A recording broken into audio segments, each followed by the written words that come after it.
Hello, नमस्ते, जिन दोपहर स्वागत है आप सभी का। तो आज ज़्यादा कुछ तो नहीं बोलूँगा मैं, आज मैं आप लोगों को दिखाऊँगा कि मेहनत करना किसे बोलते हैं, सब्र करना किसे बोलते हैं, विश्वास रखना किसे बोलते हैं, विश्वास किसी और के ऊपर नहीं, खुद अपने आप के ऊपर विश्वास करना किसे बोलते हैं। जो प्रोसेस है, प्रोसेस को फ़ॉलो करना क्या होता है, प्रोसेस चाहे वो वीज़ा लेने के लिए हो, चाहे वो किसी भी काम को करने का जो प्रोसेस होता है, हम जब तक उस प्रोसेस में बिलीव नहीं करेंगे, जब तक हमारा काम कभी हो ही नहीं सकता है। भले हम उसके काबिल हो या ना हो, वो कोई मैटर नहीं करता है। हम काबिल नहीं हैं, तो हम अपने आप को काबिल बना सकते हैं, लेकिन उससे भी इम्पोर्टेंट है कि हमको विश्वास रखना पड़ता है। जो सामने वाला हमको चीज़ें बता रहा है, या तो आप उसकी बातों को मानें कि भाई सामने वाला जो बोल रहा है, वो क्यों बोल रहा है।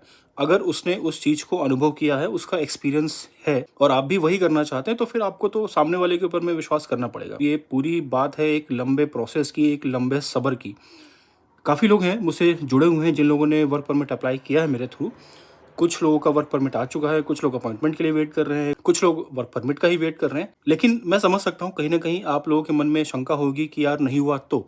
नहीं हुआ तो ये मैं आप लोगों को पहले से ही बोल रहा हूँ, भाई नहीं हुआ तो आपका कोई लाइफ़ नहीं ख़त्म हो गया, आपकी पूरी ज़िंदगी पोलैंड के वर्क वीज़ा पे नहीं टिकी हुई है। उसके बाद भी आपकी ज़िंदगी चलेगी। वो आपके ऊपर डिपेंड करेगा कि आप अपनी लाइफ़ को किस तरह आगे बढ़ाना चाहते हैं। तो ये कोई लास्ट स्टेज नहीं है कि हमको अगर पोलैंड का वर्क वीज़ा नहीं मिला तो क्या? हाँ, बात ये हो सकता है कि आप उसका ब्लेम किसी के ऊपर डाल दें, आपको वो बहाना मिल जाएगा कि भाई अगर हमारा काम नहीं हुआ तो उसके लिए ये व्यक्ति ज़िम्मेदार है या फलाना व्यक्ति ज़िम्मेदार है या कोई भी एक्स वाई ज़ेड। ये आप कर सकते हैं, मैं भी कर सकता हूँ, सब कर सकते हैं, क्योंकि किसी को ब्लेम करना बहुत आसान होता है।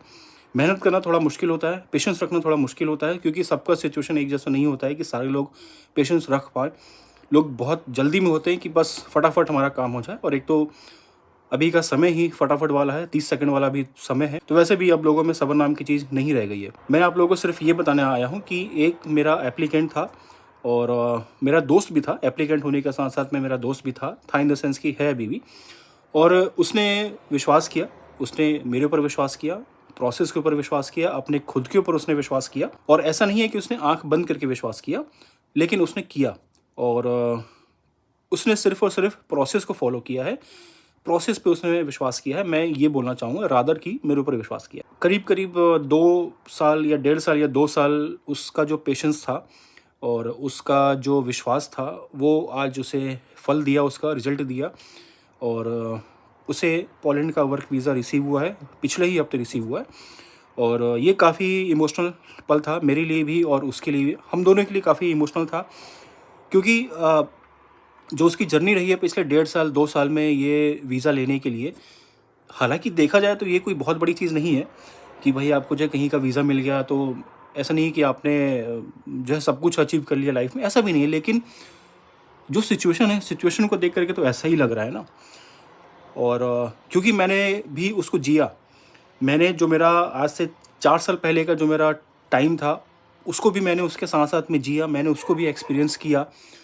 और शायद हो सकता है यही एक रीज़न रहा हो कि उसका उसका वीज़ा लगा है और इमोशनल मैं हो गया। तो चूँकि मेरा दोस्त भी था, उसकी मैंने काफ़ी हेल्प करी है। और अभी मैं क्या अपना बखान करूँ, लेकिन हाँ, मैंने किया है हर चीज़ में, अप्लाई करने से लेकर के उसका वीज़ा अप्रूव होने तक में मैंने उसका साथ कभी नहीं छोड़ा। जैसा कि मैं हमेशा अपने हर एक एप्लीकेंट को यही बोलता हूँ, जब वो मेरे पास आते हैं और मुझसे पूछते हैं कि मैं आपके ऊपर मैं विश्वास कैसे करूँ? सही बात है आपकी, आप नहीं कर सकते हैं, आप किसी भी रैंडम व्यक्ति से आप मिले सोशल मीडिया पे, आप उसके ऊपर में विश्वास नहीं कर सकते हैं। लेकिन कहीं न कहीं आपके एक बार विश्वास करने के बाद में मेरी ज़िम्मेदारी बन जाती है और मेरे ऊपर एक डर भी होता है कि मुझे आपके ऊपर अब विश्वास करना है, क्योंकि आपने तो एडवांस दिया है, तो वो एक नॉमिनल सा एडवांस है। जो बड़ा अमाउंट है, जो बड़ा प्रोसेस है, वो तो उसके बाद में है। यदि आप आगे नहीं बढ़े तो फिर क्या? वो तो मेरे जेब से जाएगा, जो मेरा नुकसान होगा वो होगा। लेकिन जो ताली है वो दोनों साइड से बजती है। कुछ विश्वास आपको भी रखना होगा, कुछ विश्वास मुझे आपके ऊपर भी रखना होगा। तब जाकर के चीज़ें पॉसिबल होंगी, तब जाकर के प्रोसेस आगे बढ़ेगा, तब जाकर के आपको वीज़ा मिलना ना मिलना वो अलग मैटर है। लेकिन तब जाकर के हम लोग दोनों व्यक्ति, मतलब आप और मैं, जो भी मेरे साथ में आगे काम करना चाहते हैं, तो हम दोनों जब तक एक-दूसरे का साथ नहीं देंगे प्रोसेस में, एक-दूसरे को हम जब तक नहीं समझेंगे, एक-दूसरे ऊपर जब तक हम विश्वास नहीं करेंगे, तब तक हम सही तरीके से काम नहीं कर सकते हैं। और हमेशा हमारे मन में कुछ ना कुछ जो है डाउट बना ही रहेगा। डाउट आएगा वहाँ से जब हम 4 लोगों की बात सुनेंगे। मैं नहीं बोल रहा हूँ आप किसी को फॉलो मत करो, आप किसी की बात ना सुनो, बिल्कुल करो, क्योंकि एक इकलौता मैं ही नहीं हूँ, हज़ारों सैकड़ों लोग हैं यहाँ पे मेरी तरह यूट्यूब पे आकर के जो है ज्ञान देने वाले। और मतलब ये है, ये रियलिटी है। लोग 2 साल 1 साल होता है लोगों को पोलैंड में आकर के, और वो एक्सपर्ट हो जाते हैं। पोलैंड वीज़ा प्रोसेस का वो लोग एक्सपर्ट हो जाते हैं। अभी जो वीज़ा मिला है मेरे फ्रेंड को या मेरे एप्लीकेंट को, हो सकता है रैंडम मिला हो सकता है भाई उसकी किस्मत अच्छी हो, ये भी हो सकता है। लेकिन बहुत लोग तो भाई किस्मत भी नहीं मानते हैं। हुआ है लेकिन वीज़ा मिला, चाहे जैसे भी मिला, मेहनत हो, प्रोसेस हो, कुछ भी हो, लेकिन उसको वीज़ा मिला है। और ये उन लोगों पे एक तमाचा है, या उन लोगों को जवाब है जो लोग चीख-चीख कर बोल रहे थे कि पोलैंड तो बंद हो चुका है, पोलैंड अब वीज़ा नहीं दे रहा है, आप लोग जो है अपना समय और पैसा बर्बाद ना करें किसी के भी चक्कर में। ये मुझे ही कमेंट आए हैं, ठीक है? तो हालाँकि मैं पेशेंस रखा और मैं चुपचाप सब चीज़ों को देखता गया, सब चीज़ों को मैं सुनता गया, क्योंकि मुझे प्रोसेस पे विश्वास था। मैंने किसी के ऊपर बिलीव नहीं किया, मैंने सिर्फ़ और सिर्फ़ जो है प्रोसेस के ऊपर मैं बिलीव किया, क्योंकि मुझे पता है कि प्रोसेस क्या है। तो जब भी हम प्रोसेस के थ्रू चलते हैं तो हमारा काम होता है, अगर नहीं होता है तो हम कुछ ना कुछ सीखते हैं। तो जब मैंने अप्लाई किया था तो सेम चीज़ मेरे साथ भी यही थी। लगभग करीब 1.5 साल 2 साल का मेरा पूरा प्रोसेस था, और उस समय तो हालाँकि काफ़ी ईज़ी था अभी के मुकाबले में, मैं ये बोल सकता हूँ। सिचुएशन बहुत नॉर्मल थी अभी के मुकाबले में बहुत, लेकिन तब भी मैंने उतना समय लिया। क्यों लिया समय? क्योंकि मेरी सिचुएशन ही वैसी थी। तो जितना हो सके मैंने अपने आप में पेशेंस रखा, इन्फॉर्मेशन मैंने इकट्ठा किया, सब चीज़ों में मैं लेट हुआ, सब चीज़ें मैंने बहुत लेट से किया, क्योंकि सिचुएशन ही उस समय कुछ वैसी थी। जो इसका सक्सेस है, इसको मैं बहुत अच्छे से रिलेट कर पा रहा हूँ अपने से। तो ठीक है, बहरहाल वो आ जाएगा यहाँ पे, उसको वीज़ा मिल गया है, अब वो कभी भी आ सकता है, चाहे 1 महीने ले, चाहे वो 2 महीना ले। और ये प्रूफ़ है। तो आप देखिए इसका वीडियो, और बहुत जल्दी होपफुली अप्रैल एंड तक में ये पोलैंड में आएगा, और मैं इसे एयरपोर्ट पर भी लेने जाऊँगा और रिसीव करूँगा इसको। पूरा जो भी यहाँ पे है, जे मतलब सेटल होने के लिए जो भी रिक्वायरमेंट्स हैं, मैं उसमें हर चीज़ में इसकी हेल्प करूँगा, क्योंकि ये मेरा दोस्त होने के साथ-साथ में एप्लीकेंट है, मेरे ऊपर इसने विश्वास किया है। तो जो है मेरा भी फ़र्ज़ बनता है कि मैं इसका साथ ना छोड़ूँ जब तक ये बंदा सेटल ना हो जाए, जब तक ये यहाँ पे कम्फ़र्ट ना हो जाए। मतलब जब मैं आया था फर्स्ट टाइम, तो मैं उस चीज़ को फ़ील, शायद ये उस चीज़ को ना समझ पाए कि फर्स्ट टाइम किसी स्ट्रेंज जगह पे आना, जहाँ पे कोई आपका दोस्त नहीं है, कोई आपका जान-पहचान वाला नहीं है। वहाँ पे आकर के खुद को सेटल करना, कुछ आपको नहीं पता है, इवन एक शब्द आप नहीं जानते हैं उस देश के बारे में, कुछ भी आपको नहीं जानते। वहाँ पे फ्रॉड, मतलब देखो, पोलैंड आने से पहले फ्रॉड होगा नहीं होगा वो अलग बात है, लेकिन पोलैंड आने के बाद में बहुत ज़्यादा आपके साथ में फ्रॉड हो सकता है, और होता भी है लोगों के साथ में। तो देखा जाए तो उसके लिए अच्छा है कि मैं हूँ यहाँ पे उसके लिए, और उसको हर चीज़ में हेल्प करने के लिए, सेटल डाउन करने के लिए मैं हूँ यहाँ पे, बैठा हुआ हूँ। और मैं उसको अभी इस वीडियो से बोलना चाहता हूँ कि भाई, मैं हूँ यहाँ पे, तेरा भाई, तेरा दोस्त है यहाँ पे, तू जो टेंशन नहीं लेना है तुमको, आओ यहाँ पे, और हैं हम मतलब सब करेंगे तुम्हारे लिए। तो चलो, एट लास्ट बहुत बहुत तुम्हें शुभकामनाएँ, बहुत बहुत बधाई। और आओ यहाँ पे, हम लोग जो है मिलेंगे, पार्टी वार्टी करेंगे, जो भी है सब एंजॉय करेंगे बस। और मैं बहुत खुश हूँ तुम्हारे लिए। तो चलो फिर मैं भी उसका वीडियो लगाता हूँ, आप लोग देखें उसका वीडियो, और एटलीस्ट ये भले आप स्किप कर दें पूरा, लेकिन कम से कम इस बंदे का एक्सपीरियंस आप सुने, ये क्या बोलना चाह रहा है इसका आप पूरा सुने। हेलो दोस्तों, मेरा नाम न्यूटन है और मैं कुशीनगर ज़िले का रहने वाला हूँ, यूपी के। मुझे अभी कुछ दिन पहले पोलैंड का वर्क वीज़ा रिसीव हुआ है। ऊपर वाले की मेहरबानी से मुझे रिसीव हो गया है, जिसके लिए मैंने काफ़ी लंबा समय इंतज़ार किया था।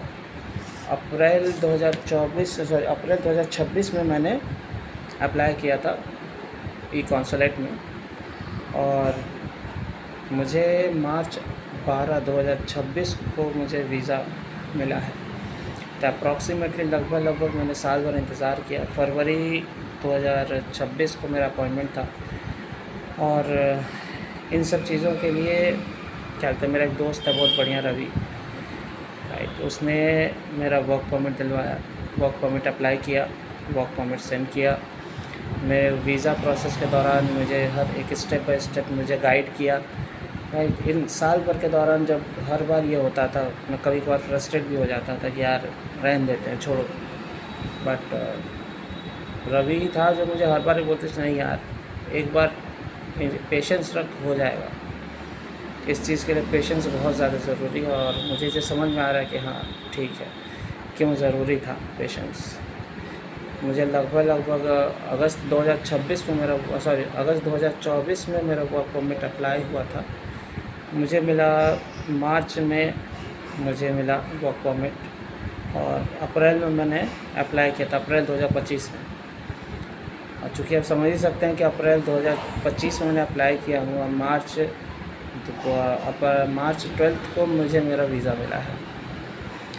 लगभग 1 साल का इंतज़ार और उधर आपका अगस्त से लगा लीजिए अप्रैल तक, तो लगभग 1 साल 8 महीने, लगभग मुझे 20 महीने मुझे इंतज़ार करना पड़ा है सिर्फ इस चीज़ के लिए। अब 20 महीने इंतज़ार का फल मीठा होता है, सब्र का फल मीठा होता है, ये कहावत कहीं ना कहीं सच हुई है। रवि ने मुझे हर एक चीज़ के लिए स्टेप बाय स्टेप गाइड किया, हर एक चीज़ के लिए मुझे मोटिवेट किया, बताया कि भाई सब कुछ हो जाएगा, टेंशन नहीं है, मत घबरा, सब चीज़ पॉसिबल है। मैंने भी इंतज़ार किया था, ठीक, मैंने भी ये चीज़ किया था, तू भी कर, हो जाएगा। आखिरकार हो गया है। तो मैं अब बहुत जल्द निकलने वाला हूँ पोलैंड के लिए। Right Ravi, see you soon in Poland. Thank you so much यार। तो अब कुछ बचा नहीं है बोलने के लिए, मैं बहुत कुछ बोल चुका हूँ और न्यूटन ने भी बहुत कुछ आप लोगों को बताया है अपने बारे में। और बाकी जब ये पोलैंड आएगा देन एयरपोर्ट पे हम इसका वीडियो शूट करेंगे, इसके साथ में मैं वीडियो बनाऊंगा, या जब भी मौका मिलेगा हम जो है वीडियो बनाएंगे, तब और भी ज़्यादा आप रिलेट कर पाएंगे कि बंदा क्या बोल रहा है, वो क्या फील कर रहा है। तो फिर मिलेंगे अगले वीडियो में, तब तक के लिए नमस्ते, जय हिंद।